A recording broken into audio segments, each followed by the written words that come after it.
이 시간 하나님께서 우리에게 주시는 은혜와 축복의 말씀은 창세기, 구약성경 창세기 17장 9절부터 14절까지 말씀입니다. 창세기 17장 9절부터 14절까지 말씀 제가 봉독해 드립니다. 가정에서도 함께 읽어주시기 바랍니다. 하나님이 또 아브라함에게 이르시되 그런즉 너는 내 언약을 지키고 내 후손도 대대로 지키라. 너희 중 남자는 다 할례를 받으라. 이것이 나와 너희와 너희 후손 사이에 지킬 내 언약이니라. 너희는 포피를 베어라. 이것이 나와 너희 사이의 언약의 표징이니라. 너희의 대대로 모든 남자는 집에서 난 자나 또는 너희 자손이 아니라 이방 사람에게서 돈으로 산 자를 막론하고 난 지 8일 만에 할례를 받을 것이라. 너희 집에서 난 자든지 너희 돈으로 산 자든지 할례를 받아야 하리니 이에 내 언약이 너희 살에 있어 영원한 언약이 되려니와 할례를 받지 아니한 남자 곧 그 포피를 베지 아니한 자는 백성 중에서 끊어지리니 그가 내 언약을 배반하였음이니라. 아멘. 우리 사랑하는 성령교회 성도 여러분, 하나님께서 우리를 예배의 자리로 불러주셨습니다. 우리 예배하는 모든 성도님들에게 또 우리 모든 사람들에게 하나님께서 주시는 은혜가 넘치는 귀한 예배 되기를 소망합니다. 또한 우리가 어디에서 예배를 드리든지 간에 어느 곳에 있든지 간에 하나님께서 임재하시는 임마누엘의 복이 우리와 함께 있기를 주님의 이름으로 축복합니다. 우리 비록 얼굴은 혹시 볼 수 없지만 우리 가족들끼리 우리 예배 드리는 분들, 우리 가족들을 향해서 또 우리 화면 속에 있는 또 우리 머릿속에 떠오르는 성도들을 위해서 함께 인사하겠습니다. 우리 사랑합니다. 축복합니다. 저도 우리 성도 여러분 너무나 사랑하고 축복합니다. 우리 같이 인사 나누었으니까 하나님께 우리 믿음의 고백을 또 같이 함께 드리도록 하겠습니다. 우리 함께 팔을 쭉 펴서 하나님을 향해 우리의 마음을 올려드리겠습니다. 하나님 좋습니다. 감사합니다. 사랑합니다. 하나님이 하시면 무엇이든지 다 이루어집니다. 하나님 좋습니다. 감사합니다. 사랑합니다. 하나님이 하시면 무엇이든지 다 이루어집니다. 아멘. 하나님께 영광의 박수 올려드립니다. 제가 갑자기 아까 목이 살에 들렸다 그러나요? 갑자기 그래가지고 죄송합니다. 찬송 부르시는데 그래도 우리 예배 가운데 하나님 임재하시고 우리 예배 기쁨 중에 받으실 줄로 믿습니다. 그리고 예전 책인데요, 삼국사기라는 책 13권 고구려 본기편에 보면 고구려 2대 왕이었던 유리왕에 대한 일화가 나옵니다. 이제 유리왕의 아버지였던 주몽이 부여에서 살다가 이제 도망을 갑니다. 그래서 졸본으로 도망가서 나라를 세우기에 여념이 없습니다. 그러나 이제 졸본으로 도망가기 이전에 이제 결혼했던 예씨 부인이 있는데 그 예씨 부인이 임신을 한 상태였어요. 그런데 이제 주몽이 도망갈 때에는 아이가 아직 나오지 않았습니다. 부인과 함께 도망가려고 했지만 여의치가 않아서 이제 주몽 혼자만 나가게 됩니다. 그러면서 이제 부인한테 약속을 하는 거죠. 뭐라고 약속을 하냐 하면 혹시 임신한 그 아이가 태어나서 산의 아이거든 내가 표징을 어디에다 숨겨놓을 테니까 그것을 찾아서 나에게로 갖고 오라고 하십시오. 그것을 찾아서 갖고 오는 사람이 나의 아들로서 나의 모든 것들을 물려받을 것입니다 하고 주몽이 나아갔습니다. 이렇게 떠난 주몽, 그리고 유리가 태어났습니다. 부여에서 태어난 유리는 아비가 없는 자식이라는 놀림을 받고 살았습니다. 너무 화가 나서 너무나 또 슬퍼서 울상으로 있던 유리에게 예시 부인이 이야기를 해줍니다. 너희 아버지는 돌아가신 거나 없는 것이 아니다. 어디에 있다? 지금 졸본에서 고구려라는 나라를 세우고 있다. 그래서 네가 그의 아들 된 표식을 찾아서 그에게로 가면 너는 그의 아들로서 대접을 받을 것이다. 그래서 이제 그날부터 이 유리는 아버지가 남기신 단서를 가지고 그 표직을 찾기 위해서 막 돌아다닙니다. 산으로 다니고 들로 다니고 아버지 물어서 아버지가 다녔던 모든 곳을 찾아다니지만 그 징표를 찾는 데 실패합니다. 너무나 실망한 나머지 그날 집에 방에 이렇게 누워 있는데 자기가 누워 있는 그 방에 주춧돌 위에 놓여 있는 그 기둥, 그리고 또 그 기둥을 받치고 있는 주춧돌 사이에서 좀 이상한 소리가 나더래요. 그래서 얼른 나가서 그 주춧돌 밑을 파봐왔습니다. 그랬더니 놀랍게도 그 주춧돌 밑에 있는 땅에서 뭐가 나왔냐 하면 아버지가 남기고 간 부러진 칼 한 토막이 나왔습니다. 그래서 유리는 이제 그 부러진 칼 한 토막을 가지고 아버지를 찾아서 갑니다.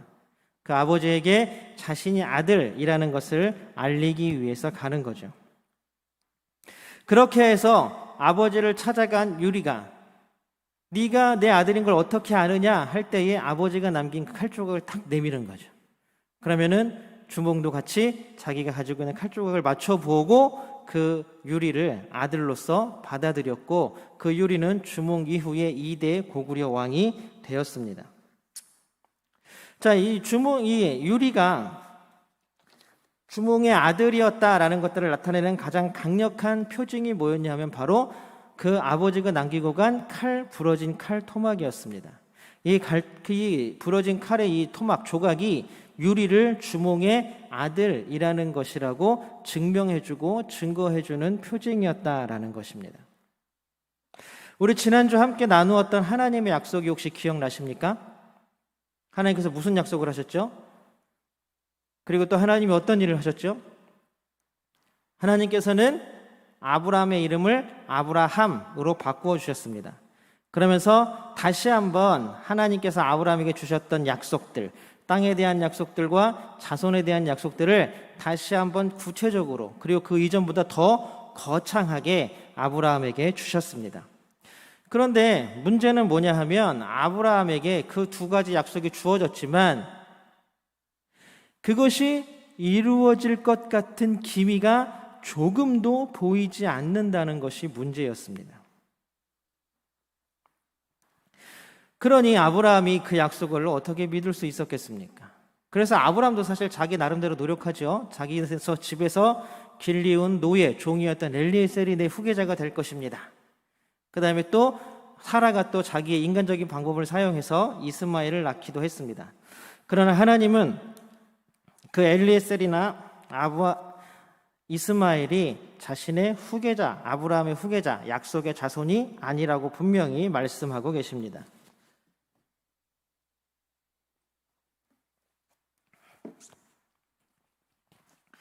그렇고 보면 사실 하나님께서 아브라함에게 약속하셨지만 정작 이루어진 것은 아브라함의 이름이 바뀐 것 하나 말고는 아무것도 없습니다. 그에게 뭐가 생겼다든지 아니면 무슨 성을 주었다든지 아니면 자녀들을 뭔가 막 사라가 임신했다든지 이런 표징은 하나도 보이지 않고 그냥 단순히 야 너의 이름을 내가 바꿔줄게 라고 약속하십니다. 아브라함 입장에서는 좀 못 믿을 아니면 좀 실망한 일이었을 것입니다. 그러나 하나님 입장에서는 하나님의 뜻대로 하나님의 계획대로 하나님께서는 자신의 시간표대로 쭉쭉쭉 일을 해나가고 계셨다라는 사실이고, 두 번째는 하나님이 약속하셨으니 그 약속은 분명히 이루어질 것이라는 사실입니다. 그것은 믿지 못하는 우리의 문제지 그 일을 이루시려고 하는 하나님의 문제는 아니라는 사실입니다. 하나님은 오늘 아브라함에게 다시 말씀하십니다. 우리 9절 한번 같이 읽어볼까요? 9절입니다. 같이 읽어보겠습니다. 시작.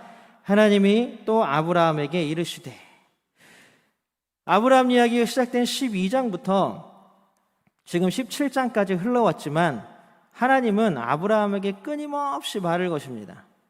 아브라함이 하나님을 먼저 찾은 것이 아니라 누가 먼저요?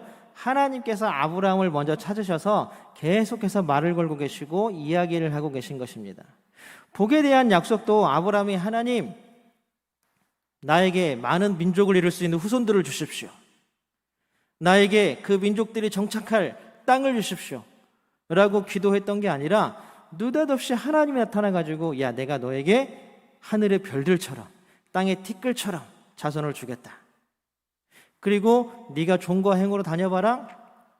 네가 밟는 모든 땅을 다 너에게 주겠다라고 하나님이 먼저 말씀하신 것입니다. 어쨌든 하나님은 아브라함에게 끊임없이 말을 걸고 말씀을 하십니다. 이것은 아브라함에게 뿐만이 아니라 지금 이 땅을 살아가고 있는, 지금 이 땅에서 믿음을 가지고 살아가고 있는 우리에게도 해당됩니다. 하나님은 우리를 향해서 끊임없이 약속하시고 말씀하십니다. 그러나 그 약속과 그 말씀을 우리가 그 말씀과 약속으로 듣지 못하는 것은 하나님의 문제가 아니라 누구의 문제예요? 바로 우리의 문제라는 사실입니다. 사랑하는 성도 여러분, 우리가 날마다 하나님의 말씀에 귀 기울여 살아가는 우리 모두가 되기를 소망합니다. 우리가 우리에게 말씀하시는 하나님의 그 음성을 잘 듣는 우리가 되기를 소망합니다. 그러기 위해서는 우리는 항상 하나님께 집중해 있어야 합니다. 그러기 위해서 우리는 항상 믿음에 집중해 있어야 합니다. 우리가 흔히 건성으로 대답한다 그러죠. 건성으로. 기억도 잘 안 나죠. 그러나 우리가 의식을 가지고 집중하는 일은 우리가 잘 들을 수 있고 기억할 수 있습니다. 우리의 의식이나 우리의 집중이 다른 곳에 팔리는 것이 아니라 우리의 삶 가운데 역사하시고 우리에게 말씀하시는 하나님에게 집중되기를 주님의 이름으로 소망합니다.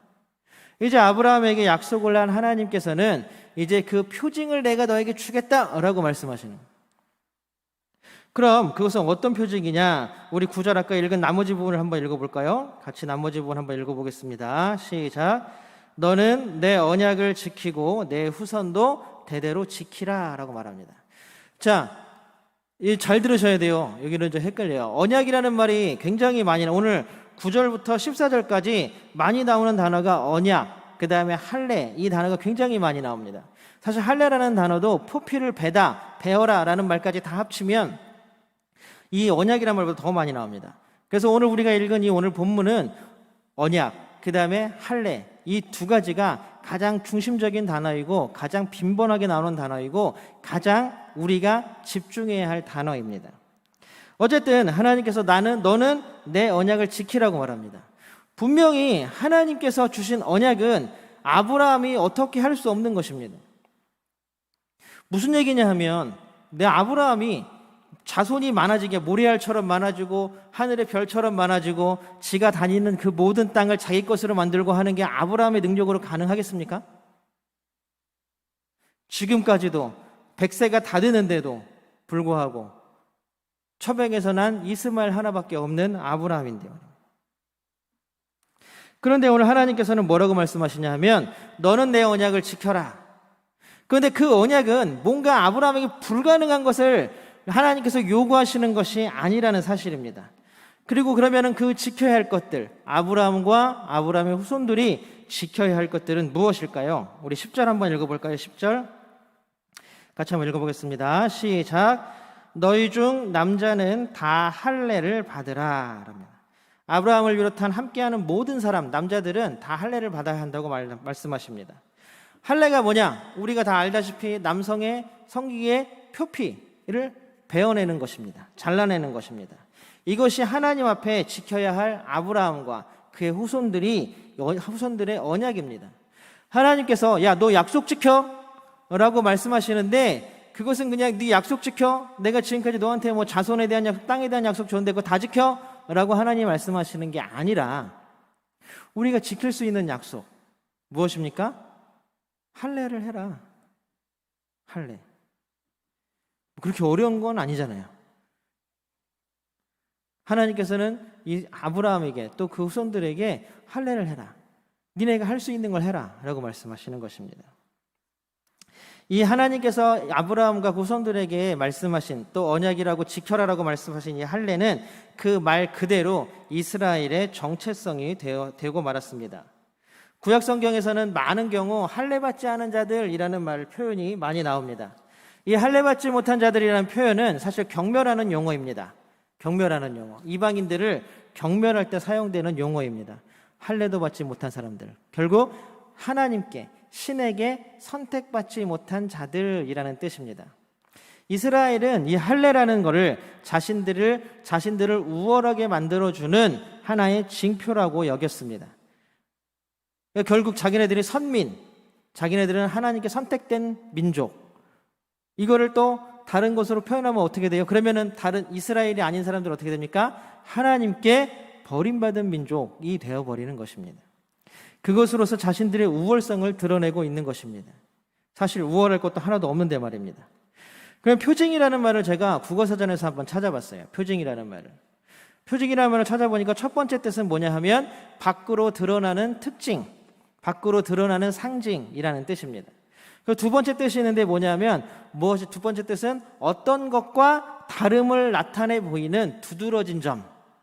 그러니까 내가 이것과 다른 두드러진 점, 이거를 또 표징이라고 하더라고요. 이 두 가지 뜻이 다 할례, 표징에 오늘 성경에 나오는 두 가지 뜻이 다 포함됩니다. 사실 근데 국어사전에서 보면 이 표징이란 두 개, 첫 번째, 두 번째 뜻 한문이 다릅니다. 그러니까 사실 다른 단어입니다. 그런데 오늘 성경에서는 이 두 가지의 뜻을 다 적용하고 있다라고 볼 수도 있습니다. 할례가 이스라엘을 다른 민족, 다른 이방 나라들과 구분하는 특징이 되는 것은 맞습니다. 그리고 다른 민족들과 다르다는 점을 드러내는 특징도 상징도 됩니다.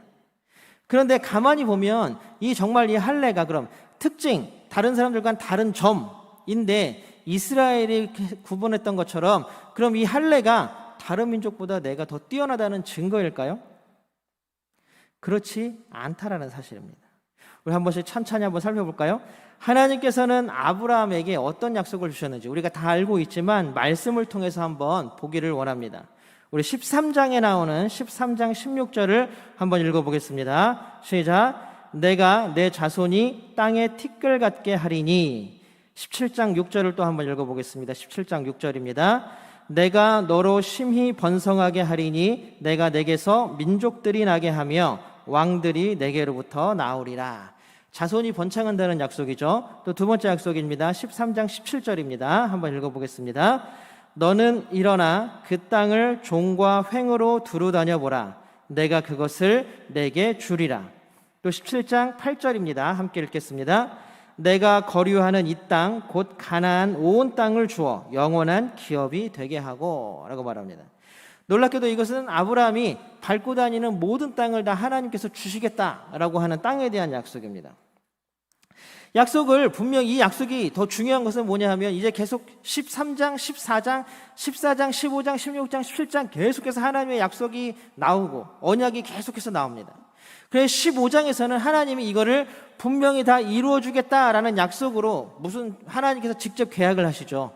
짐승을 쪼개놓고 하나님이 직접 그 쪼개진 짐승 사이로 왔다 갔다 하십니다. 이 약속이 지켜지지 않으면, 이 약속이 이루어지지 않으면 내가 이 쪼개진 짐승처럼 되겠다라는 표시입니다. 그 하나님이 쪼개진 짐승처럼 될 수 있습니까? 될 수 없죠. 그러니까 이 약속은 분명히 이루어진다라는 하나님의 언약이 되는 것입니다.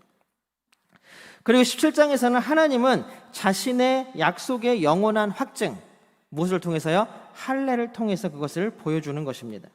할례는 받은 사람과 안 받은 사람을 구분짓는 특징이 됩니다.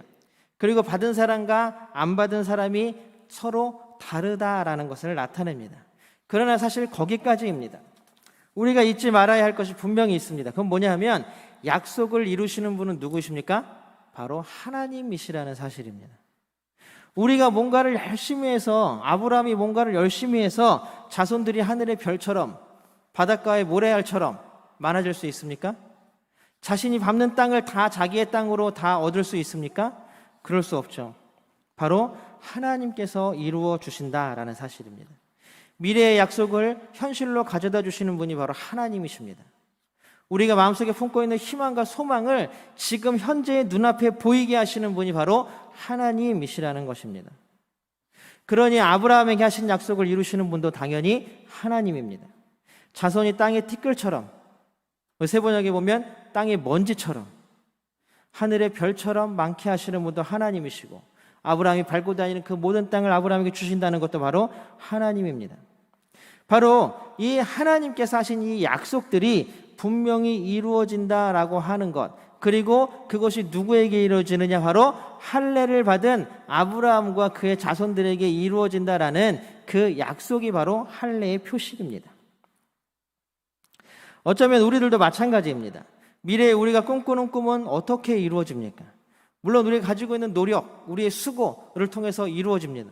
하지만 그 노력과 수고가 우리가 바라는 결과를 가져오지 않을 때가 훨씬 더 많습니다, 사실. 예전에 98년에 이런 일이 있었다 그래요. 철도공사에서 공무원 시험을, 철도공사 직원을 뽑는 시험이 있었다고 합니다. 경쟁률이 IF 이래가지고 거의 몇백 대 1이었다 그래요. 그런데 놀랍게도 만점을 맞은 사람들도, 그러니까 100점 만점에 100점을 맞은 사람들도 다 불합격했어. 100점 만점에 100점을 맞은 그 여자들은 다 떨어지고, 왜냐하면 군 가산점이라는 게 있고, 또 아버지가 월남전에 갔다 오셨다든지 독립유공자의 주손이라든지 가산점이 그때는 있던 때였어요. 어떻습니까? 수고와 노력이 100점, 더 이상 올라갈 수 없을 정도의 점수를 다 가져왔지만 불합격입니다. 더 이상 어떻게 뭘 한단 말이에요. 무슨 수고와 무슨 노력을 한단 말이에요.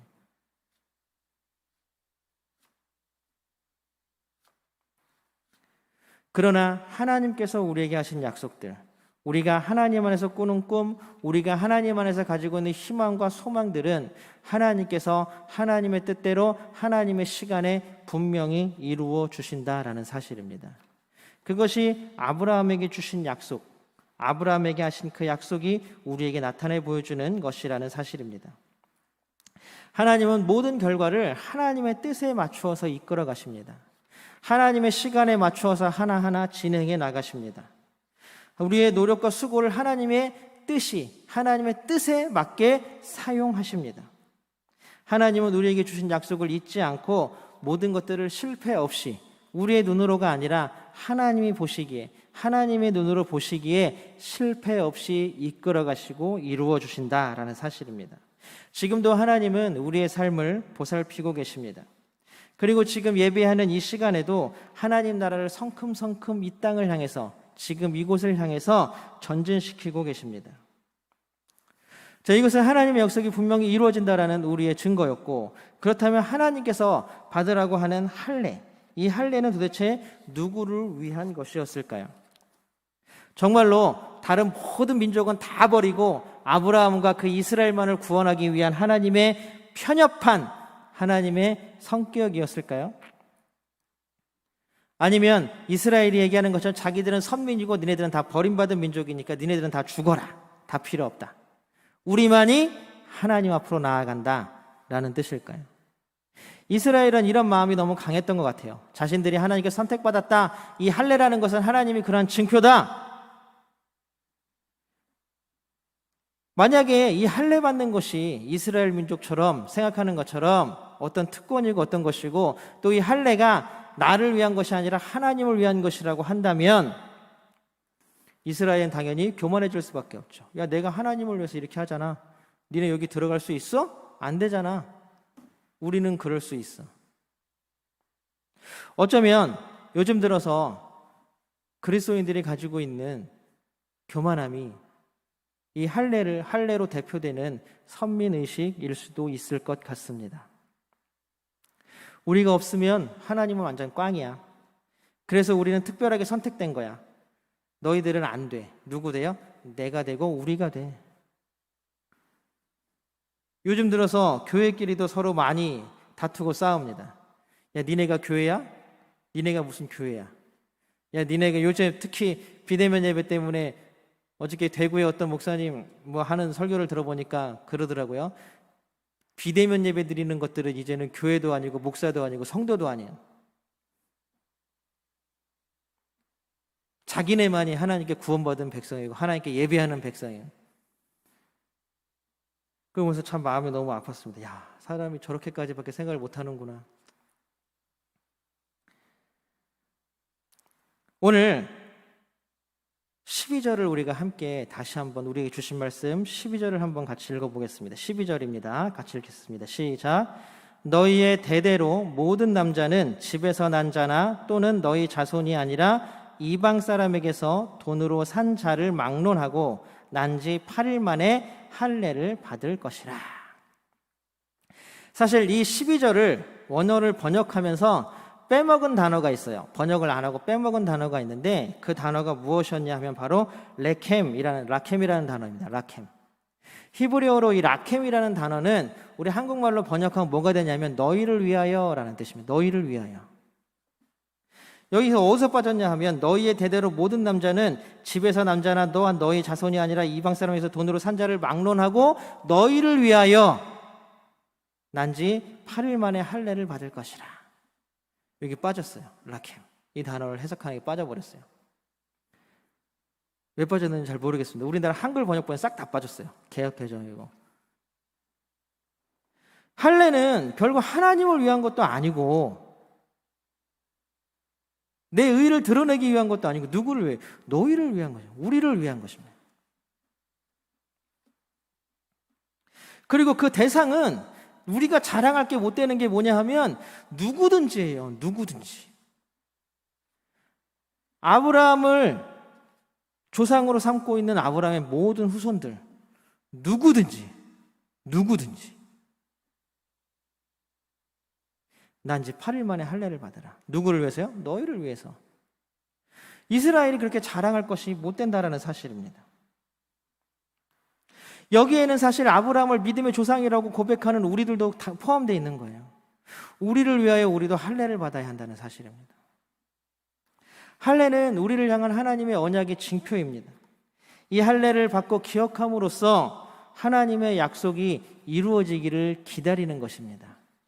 하나님이 우리를 위해 약속했지. 이스라엘이 날마다 할례를 받은 자기 자신을 보면서 하나님의 약속은 분명히 이루어질 거야 라고 믿음을 다시 한번 고쳐매는, 그래 나는 하나님의 언약의 백성이지. 여기서 좌절하거나 여기서 실망하거나 여기서 실족하거나 여기서 넘어지면 안 되지. 내가 여기서 교만하면 안 되지. 왜? 하나님이 이루어 주시니까. 내가 여기서 실망하면 안 되지. 왜? 하나님이 이루어 주실 거니까. 내가 여기서 정말 잘 살아야지. 왜? 하나님이 우리와 함께 하시고 내가 언약의 백성이니까. 그러니 할례 받은 이스라엘 백성들이 어떻게 마구마구 자기의 삶을 살 수가 있었겠습니까?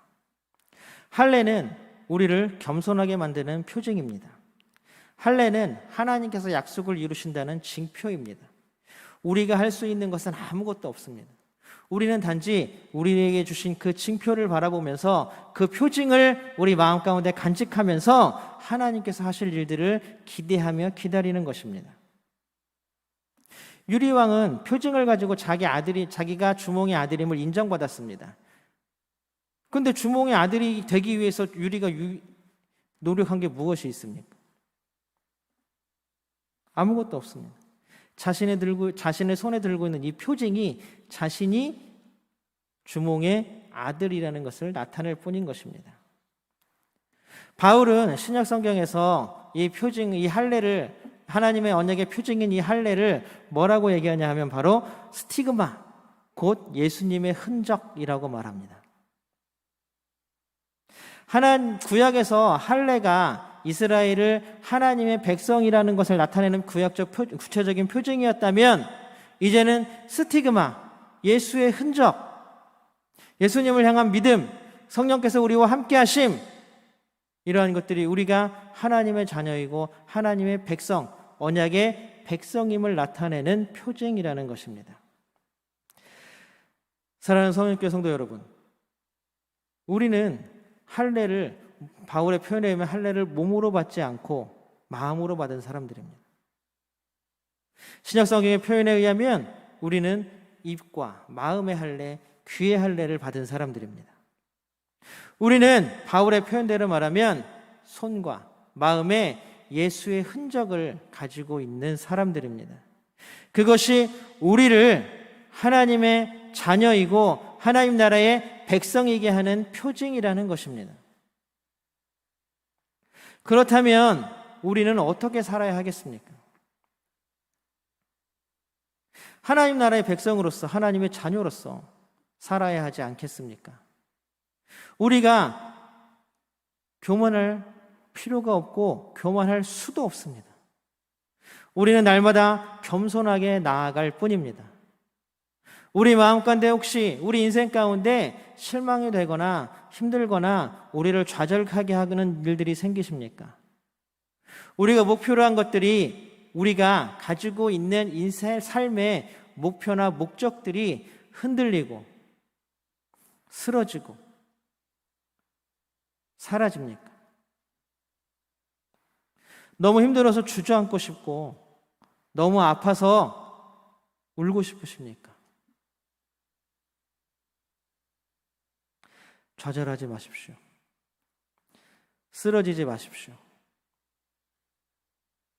우리 마음 가운데 있는 예수의 흔적, 그 스티그마를 붙잡고 살아가십시오. 아브라함의 후손들에게 주셨던 믿음의 영원한 언약의 징표, 표징이었던 할례, 우리 믿음의 자손들에게도 흘러들어온 그 할례, 그 예수 그리스도의 표징, 임마누엘의 복을 날마다 누리면서 살아가십시오. 하나님이 우리와 함께 하십니다. 하나님이 이루어 주십니다. 우리의 뜻과 우리의 생각과 우리의 희망과 우리의 모든 소망들을 우리의 뜻대로, 우리의 마음대로, 우리의 욕심대로가 아니라 하나님의 뜻에 맞추어서, 하나님의 시간에 맞추어서 하나님은 진행시키시고 그 결과를 우리에게 나타내 보여주실 것입니다. 여러분, 기대하십시오. 또 소망하십시오. 그리고 기도하십시오. 하나님께서 우리에게 그 모든 일들을 이루어 주시기를 말입니다. 사랑하는 우리 선영교회 성도 여러분, 놀라운 하나님의 임마누엘의 복이, 하나님께서 아브라함과 그의 후손들, 믿음의 후손인 우리 모두에게 주었던 영원한 표징, 예수 그리스도를 우리 마음 가운데 담고 살아가는 우리 모두가 되기를 주님의 이름으로 축복합니다. 그래서 우리가 소망하는 것들, 우리가 바라고 원하는 모든 것들이 하나님의 뜻 안에서 하나님의 뜻대로 우리 삶 가운데 현재와 현실로 나타나는 귀한 복들이 우리에게 임하기를 주님의 이름으로 또한 축복합니다. 함께 기도하겠습니다. 사랑의 하나님, 감사합니다. 날마다 우리와 함께 하시며 우리의 모든 것들을 지키시는 하나님, 하나님의 놀라운 은혜와 사랑이 우리를 통하여 온 세상에 흘러가게 도와 주시옵소서. 하나님, 때로는 지치고 힘듭니다. 하나님, 때로는 어려움 때문에 좌절하게 되고 어려움 때문에 포기하게 됩니다.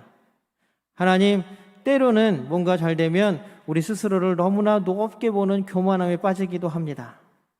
하나님, 우리가 그 모든 것들을 다 물리치고 온전히 예수님이 함께 하시는 스티그마, 예수님을 우리 마음 가운데 품고 아브라함이 또 이스라엘이 하나님의 언약의 표징으로 삼았던 그 할례가 우리 마음 가운데 들어와 온전히 예수님의 흔적을 품고 살아가는 우리 모든 선영교회 성도님을 다 될 수 있도록 축복하여 주시옵소서. 하나님께서 온전히 우리와 함께 하시며 우리의 모든 기도를 들어 응답하여 주실 줄로 믿사오니 하나님, 우리에게 주신 그 놀라운 약속들을 하나님 이루어 주시옵소서. 우리가 날마다 임마누엘의 복을 구하며 하나님의 뜻이 우리 삶 가운데 이루어지기를 간절히 구하며 살아가는 우리 모두가 될 수 있도록 하나님 복 주시옵소서. 언제나 도우시고 함께 하시며 지키시는 임마누엘 예수 그리스도의 이름으로 간절히 기도드리옵나이다. 아멘.